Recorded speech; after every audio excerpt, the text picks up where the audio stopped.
2:51 हो गए हैं और संभवतः अभी भोजन के लिए ब्रेक नहीं हुआ, तो उसको बहुत ज़्यादा लंबी बात किए बगैर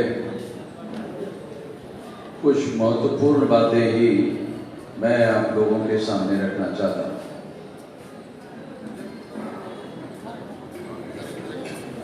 जैसे ये जो पहला सत्र है, जिसमें नई शिक्षा नीति 2020, इसके बारे में मुझे ऐसा नहीं लगता कि मेरी तरफ से नई शिक्षा नीति का विश्लेषण करके आपको कुछ बताने का बाकी रह गया है।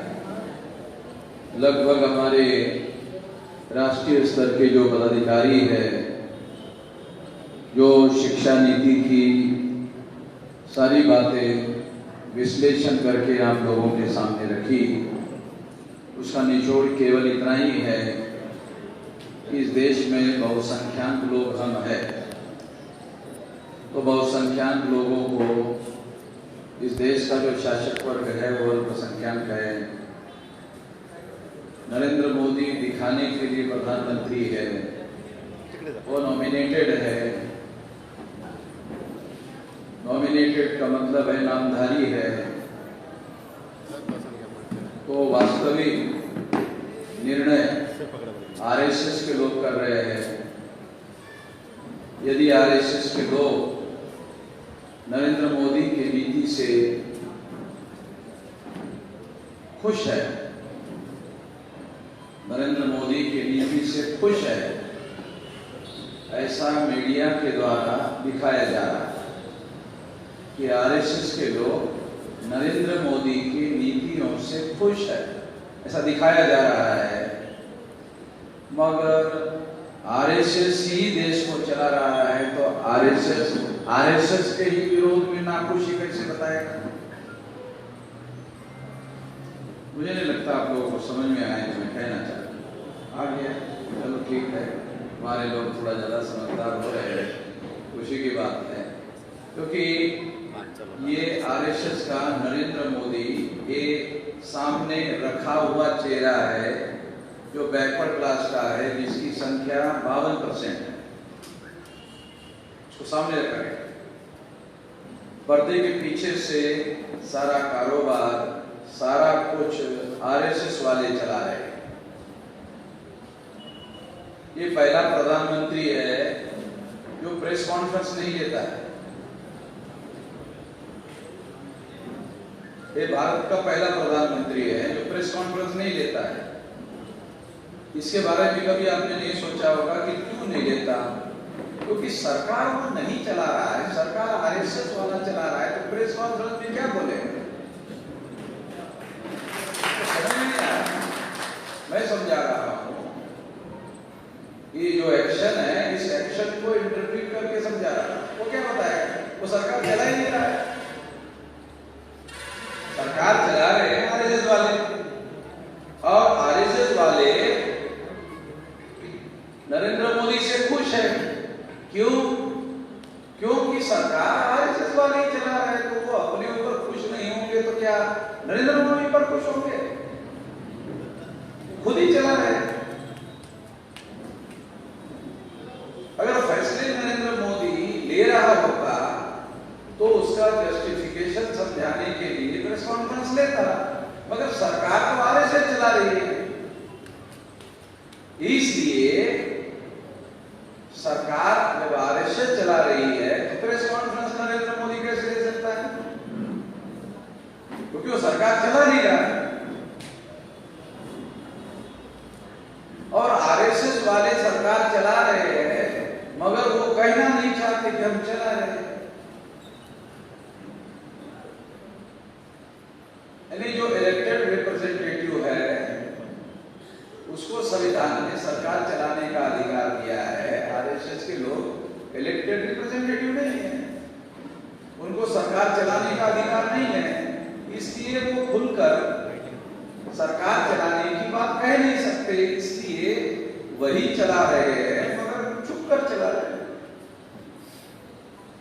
जो सरकार चला रहे हैं वो अकाउंटेबल नहीं है। प्रिंसिपल ऑफ अकाउंटेबिलिटी, अगर मान लो संसद का सत्र होता है और अपोजिशन पार्टी के लोग सवाल पूछते हैं तो मंत्रियों को और प्रधानमंत्री को संसद में जवाब देना पड़ता है।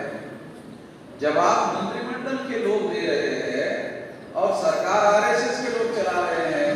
इसका मतलब है आरएसएस अकाउंटेबल नहीं है। अकाउंटेबल का मतलब है जवाबदेही आरएसएस की नहीं है। जो सरकार चलाते हैं जवाबदेही उनकी ही होती है। आरएसएस देश चला रहा है मगर उसकी जवाबदेही कुछ भी नहीं है। जवाबदेही नरेंद्र मोदी की है। ये जो खतरा है ये बहुत सारे लोगों को समझ में नहीं आता, जो हम लोगों को समझ में आता है। सरकार भाजपा की नहीं है, सरकार आरएसएस की ही है। तो ये बात सही तरीके से समझना जरूरी है और उस समझ के आधार पर काम करना जरूरी है। तो अगर आरएसएस के ही लोग सरकार चला रहे हैं तो आरएसएस की एजुकेशनल पॉलिसी प्रॉब्लमों के फेवर में कैसे हो सकती है? असली साहब हो नहीं सकती। उन्होंने वैसी बनाई और हमारे राष्ट्रीय स्तर के पदाधिकारियों ने आप लोगों को विश्लेषण करके समझाया कि वो हमारे विरोध में है और कैसे विरोध में है वो भी बताया। अब जो बात मैं आपको बताना चाह रहा हूं वो ये है कि अगर आप एजुकेशन पॉलिसी को बदलना चाहते हैं जो सबसे ज्यादा अहम है, तो मैं प्रोटान के जो राष्ट्रीय स्तर के पदाधिकारी हैं, मैं उन लोगों को ये अनुरोध करता हूं कि वो अपनी education policy, alternative education policy का ड्राफ्ट तैयार करें। सरकार ये नहीं कर रही, ये नहीं कर रही, ये नहीं कर रही, ये नहीं कर रही, ये नहीं कर रही, करने वाली भी नहीं है। तो बहुजन लोगों की जो रिक्वायरमेंट है उस रिक्वायरमेंट के अनुसार हमें अपनी अल्टरनेटिव एजुकेशन पॉलिसी बनानी चाहिए और वो एजुकेशन पॉलिसी देश के सामने रखनी चाहिए और उस एजुकेशन पॉलिसी पर सारे देश भर में जनमत बनाना चाहिए, सारे देश का जनमत बनाना चाहिए। क्योंकि हम बहुसंख्य लोग हैं तो हम लोगों का अगर जनमत बनता है तो सरकार उस जनमत के विरोध में जाएगी तो सरकार ही चली जाएगी। क्योंकि देखो एजुकेशन पॉलिसी सरकार ने बनाई वो हमारे विरोध में है मगर वो लोग उसको हमारे विरोध में नहीं है ऐसा बताते हैं। फॉर एग्जाम्पल आपको समझ में आए चीजें बताते हैं कि वो क्यों ऐसा बोलना पड़ता है। बोलना क्यों ऐसा पड़ता है? सरकार का एजुकेशन मिनिस्टर ये कहता है कि एक भी स्कूल बंद नहीं किया जाएगा। एक बयान है, बयान अखबार में छप के आ गया और बहुजन समाज के लोगों ने अखबार में पढ़ा और पढ़ने के बाद खुश हो गया। ये नहीं बदलाव नहीं लाएगा, ये ऐसा नहीं किया। एजुकेशन पॉलिसी जो है ये 16 स्कूल जो है बंद नहीं किए जाएंगे या इतने हजार स्कूल बंद नहीं किए जाएंगे, एक भी स्कूल बंद नहीं किया जाएगा। ये हो गया पब्लिक स्टेटमेंट, ये अखबार में छाप दिया, बहुजनों ने पढ़ लिया, बहुजन खुश हो गया। नहीं, सरकार स्कूल बंद नहीं कर रही तो वामन मेश्राम को अब आंदोलन करने की जरूरत नहीं। अगर वामन मेश्राम आंदोलन करता है तो वो लोग जो अखबार में बयान आया वो हमको अरे सरकार ने ऐसा बदल दिया, आपको पता ही नहीं, आप संगठन चलाते हो, आंदोलन करते हो, आपको पता ही नहीं है, सरकार ने मान लिया।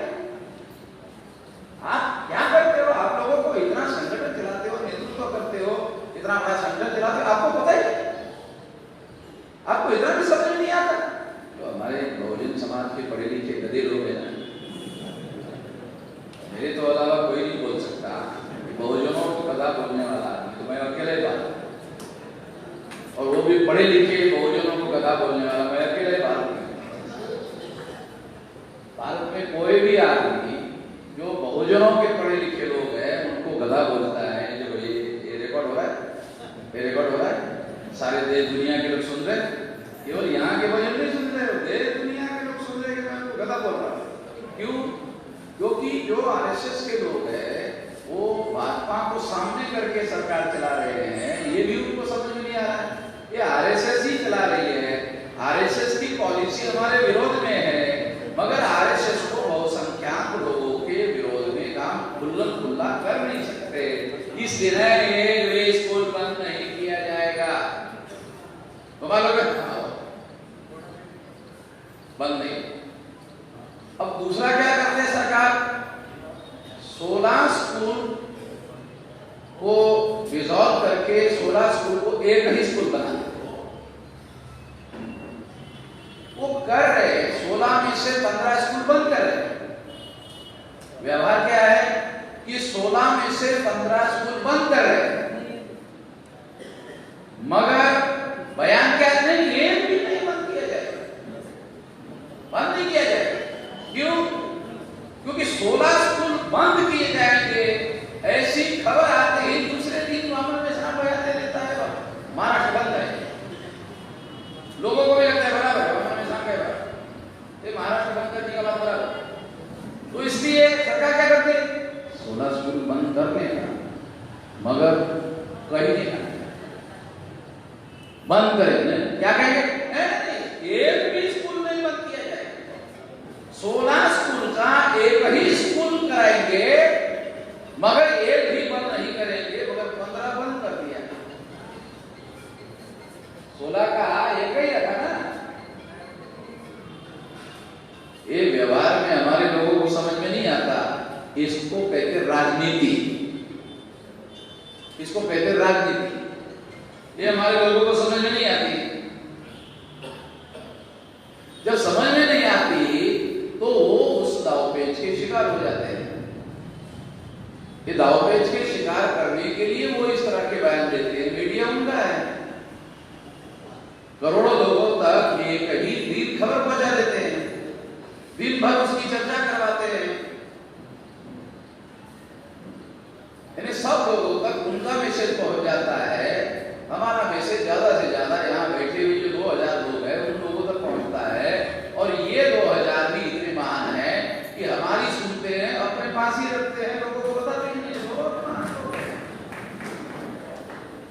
अरे हम आप लोगों को अकेले को बताने के लिए जागृत नहीं कर रहे, हम आपको जागृत इसलिए कर रहे हैं कि आप समाजशील प्राणी हैं, जानवर नहीं है, तो समाज में जाकर कम से कम 10 लोगों को तो बताओ, 10 लोगों को बताओ, और बताओगे तो लोग सवाल पूछेंगे, उस सवालों के जवाब दो, और वो जानकारी हमारे पास पहुंचाओ कि लोग ये सवाल पूछ रहे हैं, तो हम और ज्यादा विस्तार से लोगों को समझाने के लिए और कार्यक्रम लगाएंगे, लोगों को जानकारी देंगे। तो ये जो राजनीति है, ये राजनीति हमारे लोगों ने, राष्ट्रीय स्तर के लोगों ने ये आपको नहीं बताया, जो नहीं बताया वो बता, जो उन्होंने बताया वो रिपीट करने का कोई मतलब नहीं है, जो नहीं बताया वो आपको बता रहा हूं। दूसरा, जो न्यू एजुकेशन पॉलिसी है उसके बारे में, उसकी बहुत सारी बातें बहुजनों के विरोध में कैसे हैं, उसके बारे में जो कुछ भी हमारे लोगों ने कहा, वो सरकार के पास अधिकार है पॉलिसी बनाने का। आप समझ नहीं रहे, सरकार के पास पॉलिसी बनाने का अधिकार है। सरकार बहुसंख्यक लोगों के विरोध में पॉलिसी नहीं बना सकती, मगर सरकार आरएसएस की है, वो आपके फेवर में काम भी नहीं कर सकती। अगर वो काम करेगी तो आरएसएस की प्रासंगिकता खत्म हो जाएगी। आरएसएस के लोगों को लगेगा अरे हमने इतने साल से संगठन बनाया इन लोगों के विरोध में, तो काय के लिए इन लोगों के फेवर के लिए काम करे, तो वो हमारे फेवर में काम भी नहीं कर सकते, हमारे विरोध में खुल्ला काम भी नहीं कर सकते। अगर खुल्ला करेंगे विरोध होगा, तो इस बात की वो खबरदारी लेते हैं और लोगों तक गलत जानकारी पहुंचाने का काम करते हैं। इसके विरोध में हम महाराष्ट्र बंद कर सकते हैं, देश बंद कर सकते हैं, राष्ट्रीय स्तर पर इसके लिए अभियान चला सकते हैं और जगाने का काम कर सकते हैं और फिर इसके विरोध में एक्शन करने का काम कर सकते हैं। मैं आप लोगों को इसके बारे में एजुकेशन पॉलिसी को खत्म करने के लिए और न्यू एजुकेशन पॉलिसी लाई जाए, वो प्रो बहुजन होनी चाहिए, प्रो देश निर्माण और राष्ट्र निर्माण वाली होनी चाहिए, प्रो कॉन्स्टिट्यूशनल होनी चाहिए। ऐसी अल्टरनेटिव एजुकेशन पॉलिसी हमको बनानी चाहिए, बनाकर दिखानी चाहिए और लोगों को यकीन होना चाहिए कि ये लोग एजुकेशनल पॉलिसी अल्टरनेटिव बना सकते हैं, ये लोग लायक लोग हैं। इन लोगों को आगे लाना चाहिए सरकार में, क्योंकि सरकार के पास पॉलिसी बनाने का अधिकार है। आप लोग क्या केवल चर्चा ही करना चाहोगे कि उन्होंने हमारे पिछवाड़े पर 10 लात मारी? कि 10 लात मारने वाले लोगों को हमारी लात भी मारने लायक होना चाहिए हमको? क्यों हम लोगों को पीट रहे, मार रहे, हमारे लोगों का भविष्य चौपट कर रहे? ये रोना रोने का ही काम करते रहेंगे, कार्यक्रम लेके लाखों रुपया खर्चा करके। आप लोगों ने मुझे 10 लाख रुपए का ये हार दे दिया, मैं भी रोने का ही काम करूं कि आप लोगों ने 10 लाख रुपए दिया, थोड़ा सा मैं ज्यादा रो, नेशनल लेवल का रो। ये तो काम नहीं कर सकता, इसके लिए तो 10 लाख रुपए की जरूरत नहीं है। वो तो मेरा रोने का है, मेरे पास मुंह है, ताकत है, जरा जोर से रोऊंगा, चौराहे पे जाके रोऊंगा, तो इससे समस्या का समाधान तो होने वाला नहीं है। इससे समस्या का समाधान नहीं होने वाला ना। मौलिक बात क्या है, इससे समस्या का समाधान कहां होगा? समस्या का समाधान करने के लिए हमें अपनी स्ट्रेटेजी प्लान करनी चाहिए। ये बता रहा हूं लोगों को कि सरकार के पास एजुकेशन पॉलिसी बनाने का अधिकार है, उन्होंने आपके विरोध में बनाया, उसको बदलना होगा। मेरे कहने का मतलब है उसको बदलना होगा। बदलने के लिए हम लोगों को काम करना चाहिए और बदलने के पहले आपके पास एजुकेशन पॉलिसी होनी चाहिए, नेशनल एजुकेशन पॉलिसी होनी चाहिए। वो प्रो बहुजन होनी चाहिए, प्रो देश के प्रो होनी चाहिए, ये राष्ट्र निर्माण के प्रो होनी चाहिए और प्रो राष्ट्र निर्माण के साथ साथ प्रो कॉन्स्टिट्यूशनल होनी चाहिए। Preamble of the constitution is objective of the constitution. जो प्रियम्बल है भारत के संविधान का, समता, स्वतंत्रता, बंधुता और न्याय पर आधारित समाज और राष्ट्र का निर्माण करने के लिए संविधान निर्माताओं ने ये संविधान निर्माण किया और एडॉप्ट किया, स्वीकार किया, ये है ना प्रियम्बल।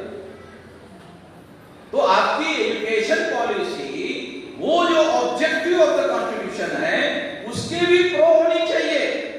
केवल प्रो बहुजन होनी चाहिए नहीं, प्रो बहुजन होनी चाहिए, प्रो देश होनी चाहिए, एंटी देश नहीं हो सकती पॉलिसी, प्रो कॉन्स्टिट्यूशन भी होनी चाहिए। और ये सारी बातें लोगों के डोमेन में रखा जाना चाहिए। तो लोग ये लोग लायक है, इनको लाना चाहिए अल्टरनेटिव में, ये जो इनको बदलना चाहिए और इनको लाना चाहिए। बदलने का काम करना होगा, केवल रोते रहने का काम करना उपाय नहीं है। तो यही मैं खास तौर पर आपको मैसेज देना चाहता हूं कि केवल मात्र रोते रहना, केवल चर्चा करते रहना ये समस्या का समाधान नहीं है। तो एक बदलने के लिए दो बड़े काम करने। एक, बदलने के लिए सारे देश भर में जो लोगों के विरोध में पॉलिसी सरकार बना रही है, जो लोग इसके विरोध में है, उसको देशव्यापी संगठित करना चाहिए। प्रोटॉन को ये काम करना चाहिए, प्रोटॉन बनाया है इसलिए ये काम करना चाहिए। दूसरा काम, वो जो लोग आपने संगठित किए उसका कैटेगराइजेशन करना चाहिए, यानी उसमें कार्यकारी शक्ति का निर्माण करना चाहिए ताकि जो क्राउड है वो क्राउड आपके रैलियों में सहभागी हो सकता है, वो क्राउड शक्ति में रूपांतरित करना है तो उसको कैटेगराइज करना चाहिए।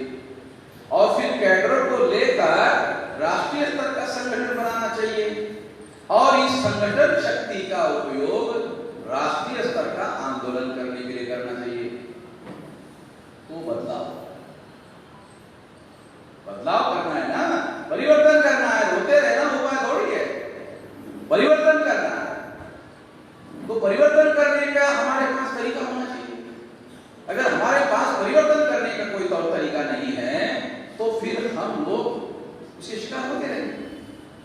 एक तो ये काम करना चाहिए। दूसरा काम कि ये जो संगठित शक्ति है, इस संगठित शक्ति का आंदोलन के द्वारा बदलाव करने के लिए उपयोग करने के साथ साथ हर साल और हर 5 साल में, हर साल देखो 36 स्टेट है भारत में, तो 5 साल में 6-7 लगभग स्टेट के चुनाव होते हैं एवरेज। तो स्टेट को बदलना चाहिए, स्टेट पावर को बदलना चाहिए। दूसरा, 5 साल में सेंट्रल गवर्नमेंट का एक बार चुनाव होता है, उस गवर्नमेंट को बदलना चाहिए। अगर हम ऐसा इस संगठित शक्ति का उपयोग करते हैं तो जो एजुकेशन पॉलिसी आप चाहते हो वही एजुकेशन पॉलिसी लागू कर दो, बदल दो मामला। और न्यू एजुकेशन पॉलिसी बनाओ। अपनी जो प्रधान संगठन है तो सारे देश के लोगों को बोलो ये आपका प्रपोजल भेजो, या लोगों को एक टीम बनाकर सारे देश भर में सर्वे करो, क्या चाहते हो। जैसे फॉर एग्जाम्पल एक ब्राह्मणिकल सोशल ऑर्डर है, उसके बारे में ब्राह्मण आप लोगों को जागृत करने के लिए कोई एजुकेशन नहीं देते। आपने देखा एजुकेशन का सिलेबस जिसमें प्रो ब्राह्मणिकल सोशल ऑर्डर के विरोध में कोई एजुकेशन दिया जा रहा है, कोई सिलेबस है तो देना चाहिए। एक प्रो कॉन्स्टिट्यूशनल एजुकेशन पॉलिसी होगी, एक प्रो बहुजन पॉलिसी होगी, एक प्रो लोगों के प्रो होगी, प्रो ये देश के, क्योंकि इसमें ये जो वर्ण सिस्टम है, ये जाति सिस्टम है, अस्पृश्यता है, आदिवासियों का सेग्रीगेशन है, महिलाओं की दास्ता है, शूद्रत्व पिछड़े वर्ग पर थोपना है, और मंतु जातियों का बहिष्कार है। ये सारी बातों का निर्माण ब्राह्मणिकल सोशल ऑर्डर ने किया, वो हमारे लोगों पर थोपा। इसके विरोध में जनमत तैयार करना होगा, इसके विरोध में हमारे बच्चों को, हमारे के माइंड को तैयार करना होगा। इसका एजुकेशन पॉलिसी में टेक्स्ट तैयार किया जा सकता है, तो हमारे लोग पढ़ेंगे हाँ ये तो होना चाहिए, हमारे लोग में हाँ ऐसा होना चाहिए।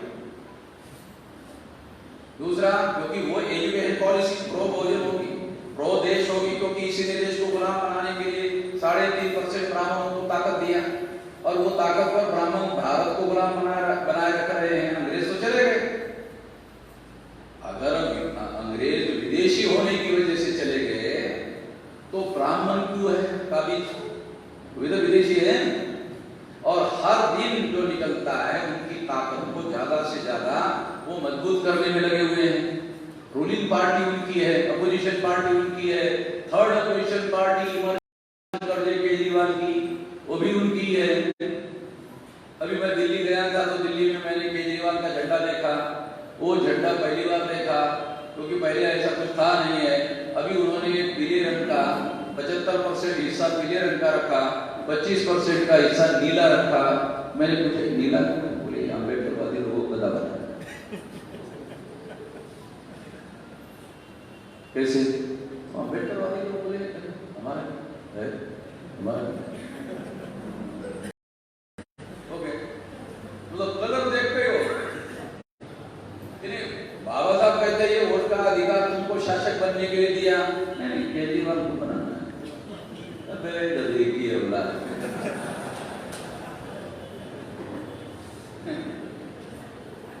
पढ़ो लोगों की बात नहीं कह रहा, हमारे जो पढ़े लिखे नालायक लोग हैं वो कुछ अपने लेवल पर कुछ करना नहीं चाहते, सारा सब कुछ भूलना चाहिए, बैठे बैठे ज्यादा मेहनत कुछ करने की जरूरत नहीं होनी चाहिए। ये वहां विश्राम का रास्ता बहुत ज्यादा 16 घंटे काम करने का रास्ता है, तो करने के लिए कहाँ है। तो वो बोलता है अपनी जेब से पैसा भी लगाओ, चंदा भी दो, पहले हम लोगों को सैलरी पर मिल रही है तो उसमें से देने के लिए बोलता है, तो कहाँ से तो ये ऐसी नालायकी है हमारे अपने आजादी के लिए चवन्नी खर्चा कर लेता है, चवन्नी खर्चा करेंगे और 1 रुपए का हिस्सा क्या चवन्नी दिया, नालायक लोग है, चवन्नी देते हैं और 1 रुपए का हिसाब मांगते हैं कि क्या हुआ मेरे 1 रुपए का। आरएसएस के जो ब्राह्मण है वो पैकेट में पैसा देते, उसको नाम भी नहीं लिखी। क्या करना है क्या नहीं करना है अब नहीं डिसाइड, तुमको जो करना है नाम भी नहीं लिखते पैकेट। तो वो जो ईमानदारी का है वो पैकेट में देते हैं और जो काला है वो पीछे से देते हैं, नहीं दोनों देते हैं, पूछते नहीं कि इसका क्या करो। क्यों? उनको मालूम है आरएसएस हमारे लिए ही करेगी। तो ऐसा संगठन भी तुम अपना निर्माण करो ना जिसमें यकीन हो जाएगा हमारे लोग है हमारे ही फेवर में करेंगे ही करेंगे, ऐसा निर्माण करो। केवल वही निर्माण कर सकते हैं और आप निर्माण नहीं कर सकते। किसने कहा? ये इतना बड़ा हमने बामसेफ का भारत मुक्ति मोर्चा का संगठन बनाया, आरएसएस के हेडक्वार्टर पर 3.5 लाख लोगों का मोर्चा लेकर गए। किसी ने सोचा कि सारे मोर्चा लेकर जा सकते?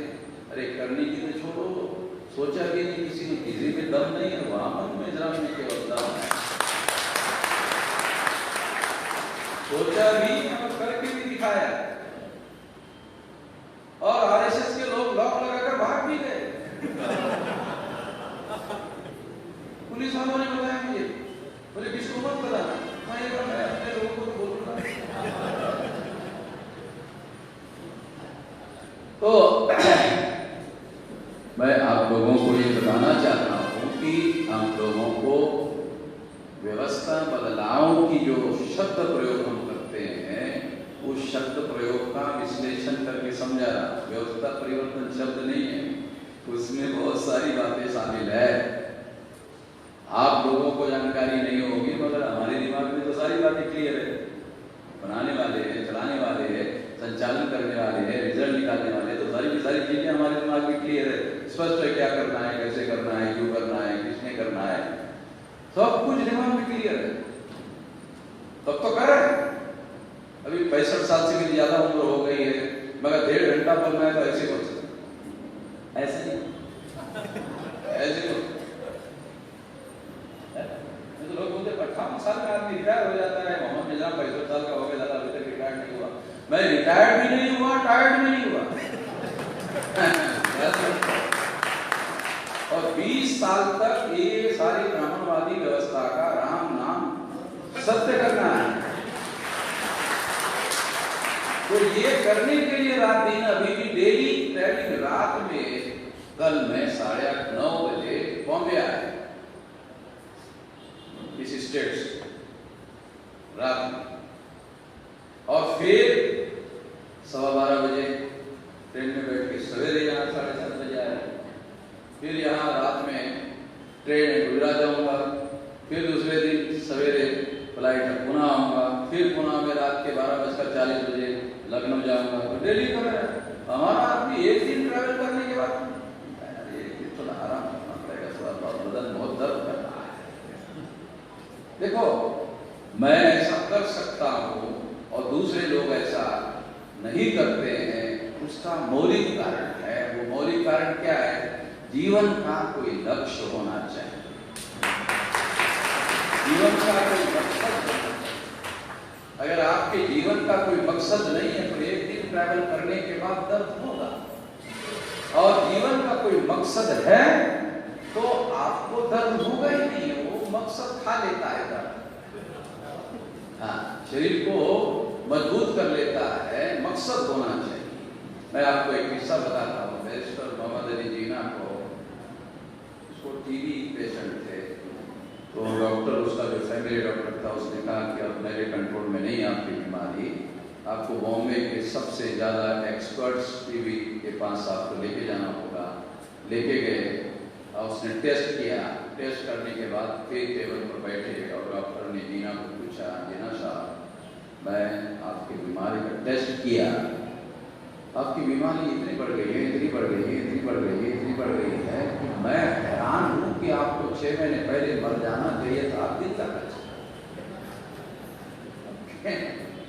गर्मी इतनी बढ़ गई है कि आपको 6 महीने पहले मर जाना चाहिए था। आप जिंदा है कैसे? मैं दवा दारू तो बात की बात है, जिंदा कैसे यही समझ में नहीं आ रहा। तो जिन्ना ने डॉक्टर को जवाब दिया, पाकिस्तान लिए बगैर मरने वाला नहीं। फिर पाकिस्तान लिया, फिर कुछ दिन के बाद, लेने के कुछ ही दिन बाद चला। तो जो प्राण अटका हुआ था वो लक्ष्य में अटका हुआ था, उद्देश्य में अटका हुआ था। उद्देश्य महत्वपूर्ण होता है, और आपके जीवन का कोई लक्ष्य है, कोई उद्देश्य है, तो आपका शरीर जो है आपका साथ देता है काम करने के लिए। हमारे लोगों का लक्ष्य क्या है? देखो आपको, हमारे लोगों का लक्ष्य है शादी करो, बच्चे पैदा करो, बच्चों का पालन पोषण करो, उसको बढ़ाओ, फिर बूढ़ा हो जाओ, फिर उसके बाद बच्चों का शादी कर दो, फिर वो बच्चों के बच्चे हो जाते, उसको संभालो, और एक दिन कुत्ते भी करते। आपने देखा कुत्ते अपने बच्चे पैदा नहीं करते, कुत्ते अपने बच्चों का पालन पोषण नहीं करते। बच्चों को दूध पिलाने के लिए कुत्ती जो है वो खाना खाने के लिए जाती है, और पेट भरने के बाद जब दूध आता है तो फिर अपने बच्चों के पास बच्चों को दूध पिलाने के लिए आती है, और फिर बच्चों को दूध पिलाती है। अगर उसके बच्चे को अगर हाथ लगाओ, ऐसा हाथ लगा, एकदम काटने को दौड़ती है। क्यों? सिक्योरिटी भी करती है। तुम ही अपने बच्चों की सिक्योरिटी कर देते हो, कुत्ती भी करती है। जो आदमी करते हैं वही कुत्ती भी करती है। क्या फर्क है भाई तुम और कुत्तों में? कोई अंतर तो है नहीं, जो है केवल देश भी जीवन जीने वाले लोगों में और कुत्तों में कोई बहुत ज्यादा अंतर है नहीं। मनुष्य में और जानवरों में अंतर होना चाहिए, है, होना चाहिए और है, मगर है जो है ये आदमी को अपने कार्य प्रणाली से सिद्ध करना पड़ता है, केवल है ऐसा कहने से नहीं होता। तो मैं इतना ही कहना चाहता हूं कि हमें बदलाव करने के लिए, परिवर्तन के लिए अपनी संगठित शक्ति निर्माण करनी चाहिए, और संगठित शक्ति का उपयोग विवेकपूर्ण तरीके से बदलाव के लिए करना चाहिए। यही मैं समझाना चाहता था। बाकी तो हमारे राष्ट्रीय स्तर के पदाधिकारियों ने सारी बातें आपको बता दी।